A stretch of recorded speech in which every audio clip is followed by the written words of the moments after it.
Good afternoon dear student. कुछ technical गड़बड़ी की वजह से पूरा का पूरा रिएक्शन नहीं आ पाया क्योंकि वीडियो बड़ा हो गया था। और ध्यान से हमें देखना है रीमन डीमन अभिक्रिया। रीमन डीमन अभिक्रिया का रिएजेंट क्या होता है? तो सोडियम हाइड्रोक्साइड विलेन होता है, फिनॉल होता है, 60 से 70 डिग्री सेंटीग्रेड पर रिफ्लक्स कराना। इसमें जो प्रोडक्ट बनता है वो क्या होता है? Ortho and para hydroxy benzaldehyde का मिश्रण बनता है। उसमें मेजर क्या बनता है? आर्थो हाइड्रोक्सी बेंजल्डिहाइड बनता है। इतनी बात जानने की बात आप सामने कि क्लोरोफॉर्म की क्रिया आप क्षार पे कराती हो, फिनॉल के मिश्रण के साथ, क्षारीय विलेन और फिनॉल के मिश्रण के साथ कराते हो, तो पहला स्टेप में आपको ये माध्यमिक बनता है। उस माध्यमिक में आप देख रहे हो 2 Cl मौजूद हैं, उसको रिमूव करने के लिए हम 2 NaOH और ट्यूब में लाते हैं, उससे 2HCl के रूप में बाहर निकल जाता है। और ये जो है 2 OH, ये जो 2 OH हैं वो कहाँ जुड़ जाते हैं? किसी कार्बन पे जुड़ जाते हैं। क्षारीय जलापघटन हुआ तो किसी भी कार्बन पर, अभी हमने बताया, किसी भी कार्बन पर यदि 2 OH समूह उपस्थित हो जाएं, एक ही कार्बन की बात कर रहे हैं, 2 OH समूह उपस्थित हो जाएं तो अस्थायी हो जाता है, तुरंत वो किसमें परिवर्तित हो H और OH के रूप में निकल जाएगा, H2O के रूप में निकल जाएगा। क्या बच जाएगा? CHO बन जाएगा। यहाँ पर क्या निकल जाएगा? H2O बाहर निकल जाता है। आपका बन गया ये। अब उसका HCl द्वारा अम्लीकरण कर लेते हैं। अम्लीकरण करने के बाद बन जाता है मुख्य उत्पाद सल्सरगेट। तो सर आप पैरा वाला से क्यों नहीं बनाए? यदि आप पैरा वाले से बनाओगे तो पैरा हाइड्रोक्सी ये बनेगा। इससे हम यदि ये पूरा स्टेप चलाएंगे तो यहाँ पर आएगा CHO, पहले OH 2 बार आएगा तो उसका हम हटा देंगे, CHO हो जाएगा। उसका अम्लीकरण करेंगे, ये नहीं हट जाएगा। क्या बनेगा? मुख्य उत्पाद के रूप में आप देखोगे कि यह बन जाएगा para hydroxy benzaldehyde. Para hydroxy benzaldehyde जो होता है वह माइनर प्रोडक्ट होता है, माइनर प्रोडक्ट। और मेजर कौन बनता है? Ortho hydroxy.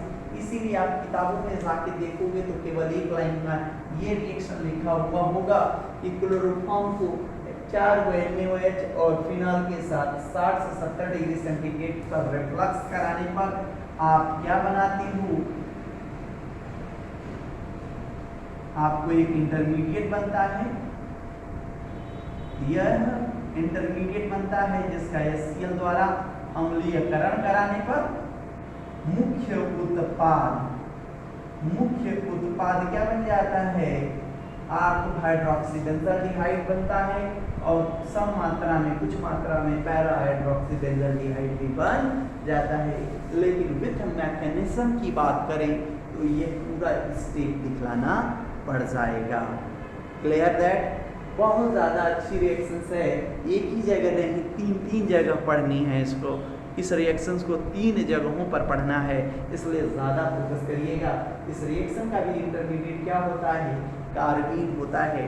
कार्बेलेमीन अभिक्रिया का भी इंटरमीडिएट क्या होता है? कार्बीन होता है। CCl2 लोन पेयर कार्बन पे होता है, उसी को क्या बोलते हैं? जिसके केवल ऐसा कार्बन जिसकी वैलेंसी 2 होती है कार्बीन कहलाएगा और 2 Cl से जुड़ा रहेगा और 2 लोन पेयर, मतलब 1 लोन पेयर कार्बन परमाणु पर उपस्थित, 1 pair.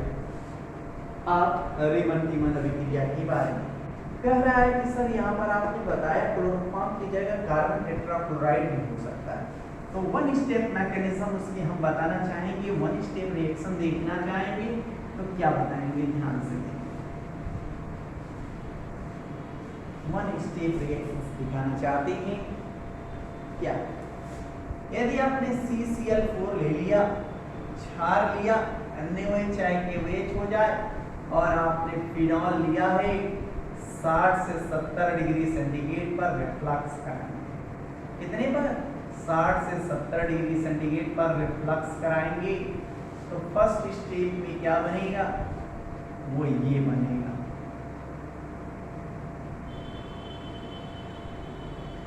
ONA COONA die sodium salicylate की बात करें या सोडियम सैलिसिलेट की बात करें, sodium salicylate, die sodium salicylate की बात करते हैं, यह मेजर प्रोडक्ट के रूप में और भी बनता है। ये तो आर्थो वाला बना, पैरा वाला भी बनता है, ये मेजर बनता है और ये वाला माइनर में बनता है, कम मात्रा में। ध्यान से देखते रहे रिएक्शन को। COON यह बनता है। अब इसका क्या करा देते हैं, HCl द्वारा अम्लीयकरण करा देते हैं, अम्लीयकरण करा देते हैं। HCl द्वारा क्या करा दें, कितने NaCl, N को हटाना है, 2 ना, इसलिए 2 HCl ले रहे हैं, अम्लीयकरण करा देते हैं। और आपको दांत खाज खुजली में प्रयुक्त जो सैलिसिलिक एसिड का नाम सुना होगा वह आप बना लेते हैं, COOH, COOH।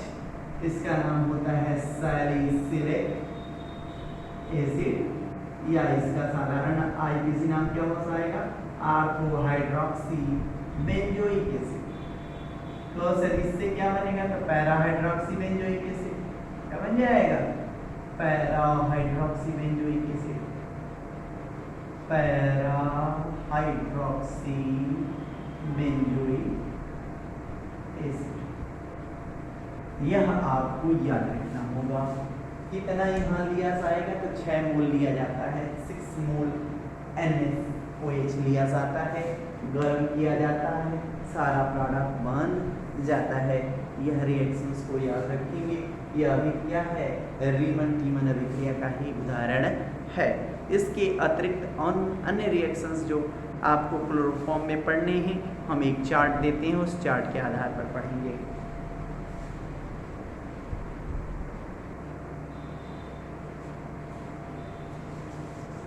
हम लोग क्लोरोफॉर्म के अन्य रासायनिक गुणों की बात करें तो ध्यान से क्लोरोफॉर्म हमने बीच में लिख दिया है और सारे जितने अभिकर्मकों से इसके रिएक्शन हैं उसको एक चार्ट के रूप में देना चाहते थे।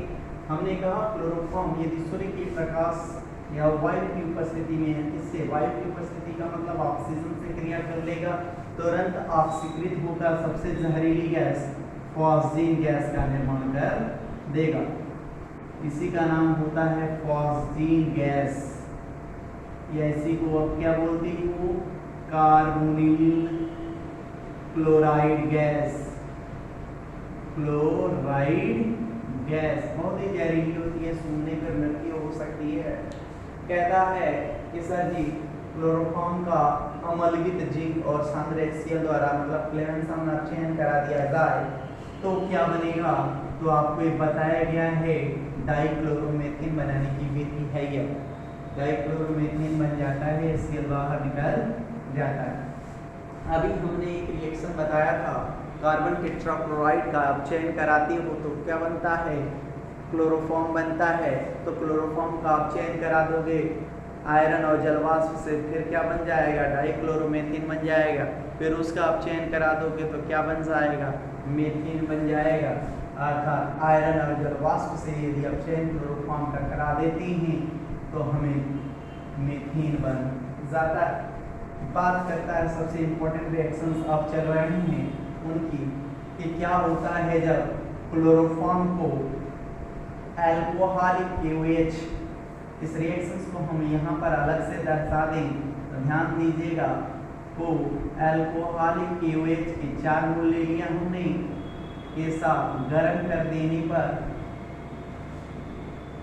पोटेशियम फॉर्मेट बनता है, 3KCl बाहर निकल जाता है, प्लस कितने H2O बाहर निकल जाएंगे, 2 2 4 1 5, एक यहाँ रह जाएगा 4, 2 H2O बाहर निकल जाता है। आपको याद रखना है क्या बन जाता है, पोटेशियम फॉर्मेट बन जाता है, पोटेशियम फॉर्मेट बन जाता है अल्कोहलिक KOH के साथ गर्म करने पर। ये रिएक्शंस आप पढ़िएगा।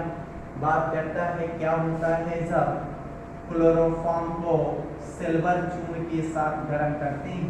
तो याद बहुत जबरदस्त टेक्निक है कि जब भी आप इसके साथ याद करोगे तो क्लोरोफॉर्म को सिल्वर चूर्ण के साथ गर्म करने पर एसिटिलीन गैस बनती है और AgCl का दही जैसा अवक्षेप बन जाता है।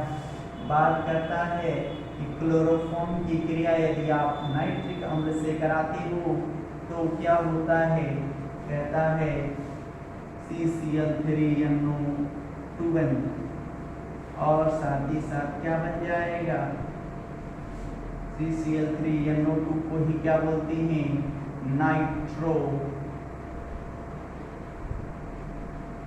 या क्लोरोपिक्रीन। क्या बोलते हैं, क्लोरोपिक्रीन। यह इंसेक्टिसाइड के रूप में प्रयोग में लाया जाता है, वार गैस के रूप में भी प्रयोग में लाया जा सकता है। और क्या बन जाएगा, H2O बाहर निकल जाता है। बात करता है कि सर ये क्या होता है, जब क्लोरोफॉर्म की क्रिया हम एसीटोन से कराते हैं। बहुत ही इम्पोर्टेंट रिएक्शन याद रखिएगा, बहुत ही इम्पोर्टेंट रिएक्शन क्या होता है जब क्लोरोफॉर्म को एसीटोन के साथ गर्म करते हैं, याद रखिएगा क्लोरीटोन बनता है। फिर से क्लोरोफॉर्म को एसीटोन के साथ गर्म करने पर क्लोरीटोन बनता है, जिसका उपयोग हम निद्रा कारक औषधि के निर्माण में करते हैं। ध्यान से देखिए रिएक्शन, ये क्या बनाएगा, यहाँ से H निकाल दिया जाए, H निकाल के कंडीशन देखिए रिएक्शन हम आपको सिखाना चाहते हैं। यहाँ से जब H निकल जाएगा तो वो किसके पास जाएगा, ऑक्सीजन के पास जाएगा, जाके OH के रूप में जुड़ जाएगा। ध्यान से देखिएगा CH3 ये क्या हो गया, OH। अब यहाँ बचा क्या, CCl3 बचा ना, ये CCl3 को यहाँ लिख दीजिए, जोड़ दीजिए डायरेक्ट केंद्र से कार्बन से, इसी का नाम है क्लोरीटोन। यह निद्रा कारक औषधि के निर्माण में प्रयोग में लाया जाता है। जितनी भी नींद वाली गोलियां बनाई जाती हैं इसी से बनता है। और कहता है सर क्लोरोफॉर्म को क्लोरीन के साथ गर्म कर देंगे तो वही कार्बन टेट्राक्लोराइड बन जाता है। ये आपको रिएक्शंस हैं जो क्लोरोफॉर्म के गुणधर्म की बात करते हैं। अब बात आती है का आपके टेट्राहेलो व्युत्पन्न की बात आएगी। टेट्राहेलो व्युत्पन्नों में हम कार्बन टेट्राक्लोराइड की बात करेंगे, जिसको बनाने की विधि तो आप जान ही गए होंगे कि मीथेन के क्लोरीनीकरण से बनता है। और उसका जो गुणधर्म की बात करें तो वो गुणधर्म कौन कौन से हैं और इसका उपयोग क्या है, उस पर हम थोड़ा सा डिस्कस कर लेते हैं। पहले इसको नोट कर लें।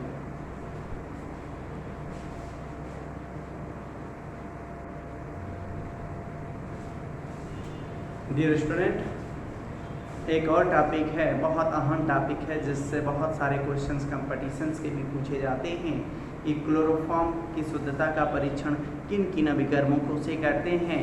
तो याद रखिएगा कि आपको क्लोरोफॉर्म की यदि शुद्धता का परीक्षण करना है तो एक परीक्षण तो आपको पढ़ाया गया है, वह है आइसोसाइनाइड परीक्षण, जिसको आप कार्बेनिल अभिक्रिया कहते हैं। आइसोसाइनाइड परीक्षण। और दूसरा आपको बताया गया है वो है क्या, दूसरा आपको बताया गया है सिल्वर नाइट्रेट। तो कैसे सर, तो इसको जानने के लिए समझिए आप, क्लोरोफॉर्म जो होता है वह सूर्य के प्रकाश की उपस्थिति में, सूर्य की प्रकाश तथा वायु की उपस्थिति में वायु से क्रिया कर जाता है और फास्जीन नामक जहरीली गैस बना लेता है, तुरंत ऑक्सीकृत हो जाता है, खराब हो जाता है। यदि आपका क्लोरोफॉर्म शुद्ध है अर्थात वह फास्जीन में ऑक्सीकृत नहीं हुआ है, यदि ऑक्सीकृत हो जाएगा, याद रखिएगा, यदि शुद्ध है तो शुद्ध क्लोरोफॉर्म जो होता है वह सिल्वर नाइट्रेट से कोई अभिक्रिया नहीं देगा। लेकिन यदि वह अशुद्ध हो गया है, अशुद्ध क्लोरोफॉर्म जो है वो सिल्वर नाइट्रेट से क्रिया करके AgCl का सफेद अवक्षेप बना देता है। क्या बना देता है? सिल्वर क्लोराइड का सफेद दही जैसा अवक्षेप बना देता है, क्योंकि उसमें HCl मौजूद होता है। तो इससे क्रिया कर जाएगा, AgCl बाहर निकल जाएगा, वह फाजिल से क्रिया कर जाएगा। कंडीशन समझ गए होंगे कि विलयन में मौजूद HCl यदि है, अर्थात वह किसमें ऑक्सीकृत हो गया है? फाजिल में। तो क्लोरोफॉर्म आपका सिल्वर नाइट्रेट से क्रिया कर जाएगा। लेकिन यदि शुद्ध क्लोरोफॉर्म है तो वह सिल्वर नाइट्रेट से क्रिया नहीं करेगा। यह बात अब कह रहे हैं कि सर जी इसका मतलब क्लोरोफॉर्म को हमें ऑक्सीकृत होने से बचाना है, अर्थात उसको हमको संग्रहित करके रखना है लेबोरेटरी में। तो कैसे रखोगे? तो आप जान लीजिए कि क्लोरोफॉर्म का जो संग्रहण होता है, ऐसे संग्रहित किए जाते हैं। संग्रहित कैसे किया जाता है? तो जाने नंबर 1, रंगीन बोतल में लेते हैं।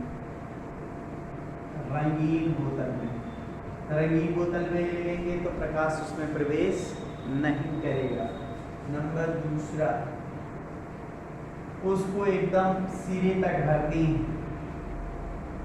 सिरे तक भर लेते हैं और उसमें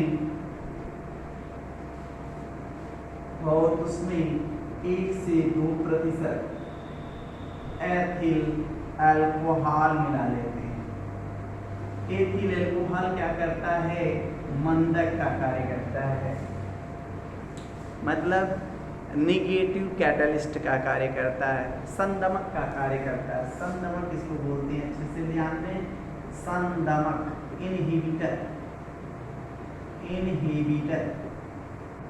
संदमक का कार्य करता है।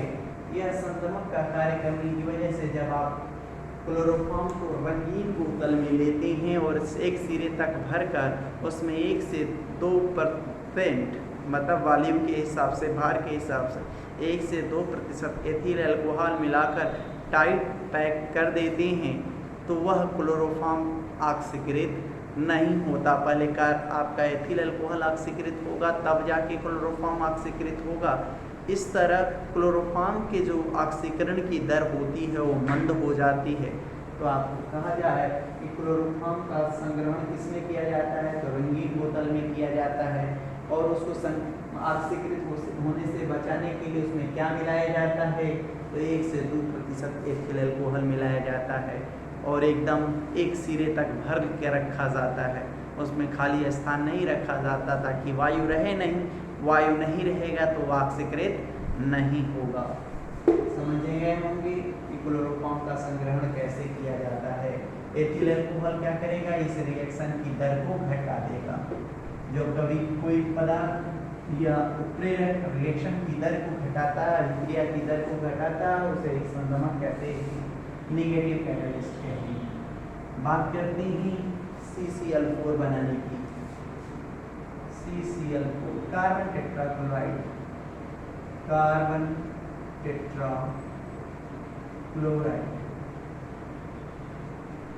बनाने की विधि तो आप पहले ही पढ़ चुके हैं।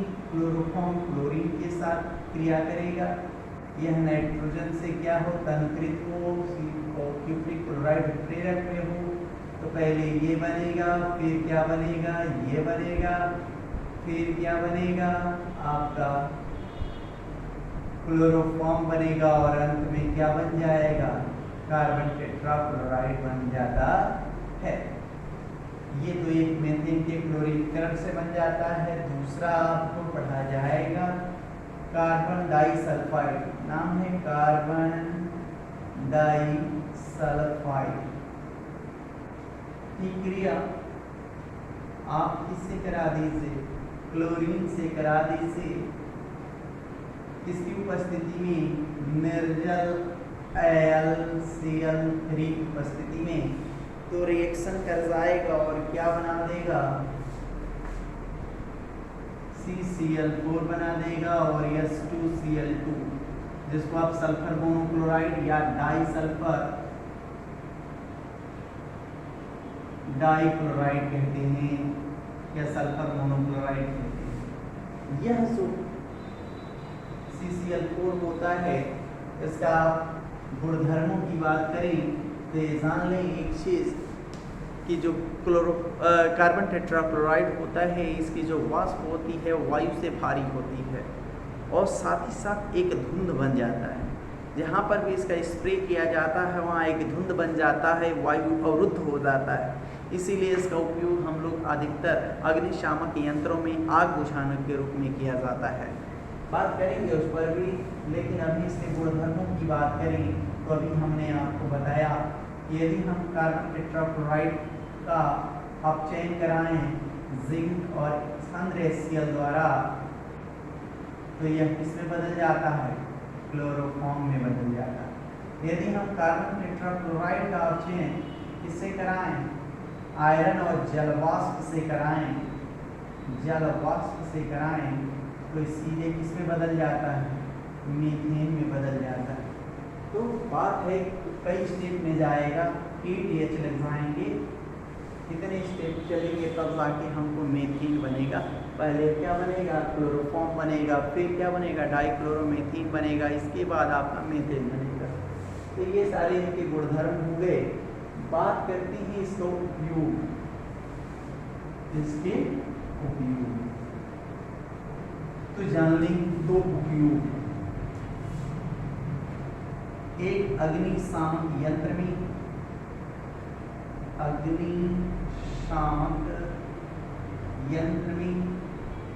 अर्थात आग बुझाने में,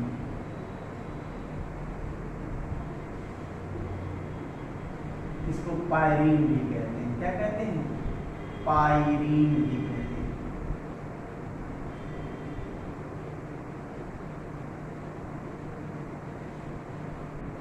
नंबर दूसरा, अध्रुवीय, क्योंकि इसके जो म्यू का मान होता है वो 0 होता है। CCl4 के डाइपोल मोमेंट का मान 0 होता है, इसी कारण अध्रुवीय विलायक के रूप में इसका उपयोग किया जाता है। मतलब पैराफिन है, मोम है, वैक्स है, उनको भी आप किस में घोल सकते हो, आप इसी में घोल सकते हैं। क्लोरीन है, ब्रोमीन है, आयोडीन है, उनके सॉल्वेंट बनाने हैं, मिलिंग करना है तो इसमें आप घोल सकते हो। और क्या बना सकते हो उनकी मतलब यहाँ पर CCl4 किस काम पे आ जाएगा, विलायक। मतलब आप जान लें मेनली तेल, वसा, रेजिन एक तरह का पॉलीमर होता है, इनको घोलने में साथ ही साथ I2Br2 को घोलने में प्रयोग में लाया जाता है, प्रयोग में लाया जाता है। ठीक, इतना आपको जानना था। अब लास्ट है पॉलीहैलोजन व्युत्पन्न, जिसमें आप शुरुआत करेंगे फ्रेयान का। फ्रेयान क्या है, CF2Cl2 है। इसका उपयोग रेफ्रिजरेटर में प्रशीतक के रूप में किया जाता है, कूलेंट के रूप में किया जाता है। उसके बनाने की विधि हम लोग नेक्स्ट क्लास में डिस्कस करेंगे। आज के लिए इतना ही, धन्यवाद।